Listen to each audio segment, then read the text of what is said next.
This is fantastic, and I meant to ask Paul Tully about this before when he was on, about the Brisbane floods. They've been swapping flags for 116 years as a tradition here in Ipswich. Right. So... what's the flag swapping entail? Stuff to find out. Let's find out from Harold the H. Peacock. Hello, Harold. Hello, Danny. Yeah, the great flag swapping tradition. It's been going on in Ipswich for a while, and it's a good one for Australia Day weekend because, hey, patriotic flags and all that. Well, enlighten us. Yeah, look, as you know, Ipswich was initially named the Limestone Hills and then Limestone, but in 1843 it was renamed by the Governor of New South Wales, which we were then, after the town Ipswich in England. Now, Ipswich, England is one of the oldest towns in the UK. It's been continuously inhabited since about 450. Now, here in Ipswich, Queensland, we were always proudly called the sister city of Ipswich, England. And it was 116 years ago that a flag swapping tradition began. In 1908, Brian Wells of Muttabili, he was the chairman of the Harrisville Farmers Progress Association. He was entrusted with the handing over to the Central School in Ipswich, England, a flag that was gifted from the boys of the Central State School here in Ipswich, Queensland. Now, this was organised by the head teacher here, Major Charles Watson. He was an officer of the 1st Queensland Morton Regiment, Scoutmaster for Ipswich, and would later be the Chief Marshal of probably the longest parade ever seen in Ipswich. Anyway, on this occasion, a letter from Major Watson accompanied a Union Jack flag to Ipswich, England, which caused great excitement. You see, a huge school assembly was arranged in England, and it included Privy Councillor Sir Daniel Goddard, the Mayor Henry Raff, the Deputy Mayor, and it seems half the City Aldermen.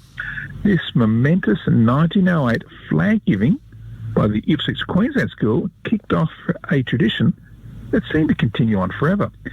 See, the next year, in 1909, Major Watson received the gift of 2 flags from the Ipswich Central Council schools in England for presentation to his school. Now, one was a Union Jack from the boys of Ipswich, England. The other one was an East Anglican flag from the girls. In 1911, a flag was sent from the Girls' Central School in Ipswich, Queensland, to the Girls' Central Ipswich School in England, and it was again received with great sentiment. This reciprocal gift-giving continued for years until in 1930 it went from the sublime to the ridiculous.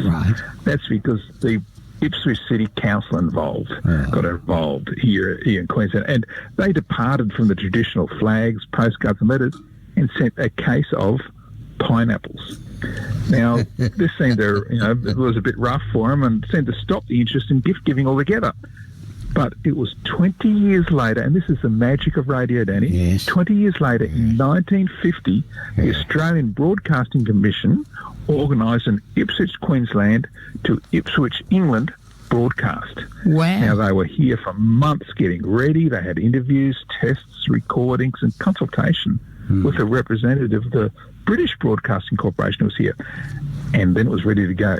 Now, 3 people were selected to speak on behalf of Ipswich, Queensland. They were Mrs. Gwen Foggen. Now, she was a first-class Ipswich producer and actress and was actually on the ABC's panel of radio actors. Then there was Vince Hall, who was the chief mechanical engineer and railway workshop superintendent here. And the third was Ern Patrick. He was a voice of the people.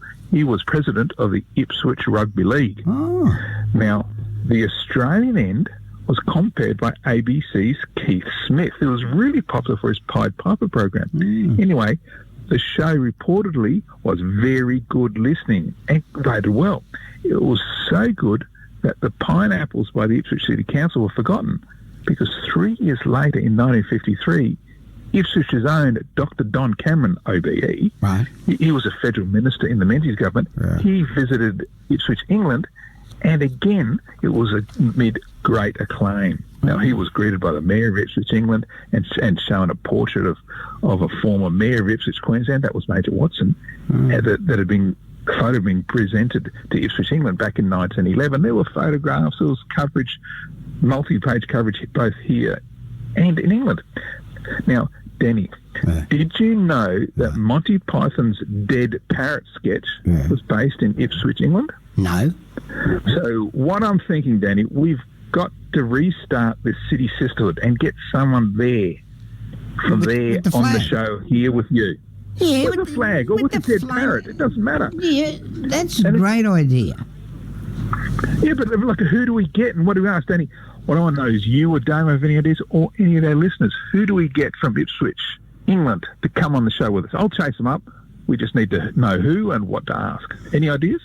I'll have to think about it at this stage. You've dropped it on me, but I'll think about it. But listeners out there, if you've got any ideas, drop them to the Facebook site. Yeah. That's right. All the W's.historyouthere.com. Yeah, I want to hear ideas. Who from Ipswich, England? I'll chase them up. Let's get them on the show. And what do we want to ask them? And if it's John Cleese, that's great. What do we ask him? Oh, Dead parrots? I see what you're talking about. That's very interesting. Yeah. Oh, let's get Johnny Cleese. Wouldn't that be good? We'll have to get Damo on the job, I reckon. He'll get it done. Oh, he's a ferret. He's a ferret. That was Harold Peacock with Ipswich history, really good Ipswich history. How do we hear that story and see all the, all the stuff that involved with that story? Yeah, all the photos and things. You go to historyoutofthere.com. I upload this Saturday story first thing Sunday. But you've got about 300 short stories on Ipswich there that you can go through. Historyoutofthere.com. Brilliant. Harold the H. Peacock on West Bremer Radio. The time now is 8:18.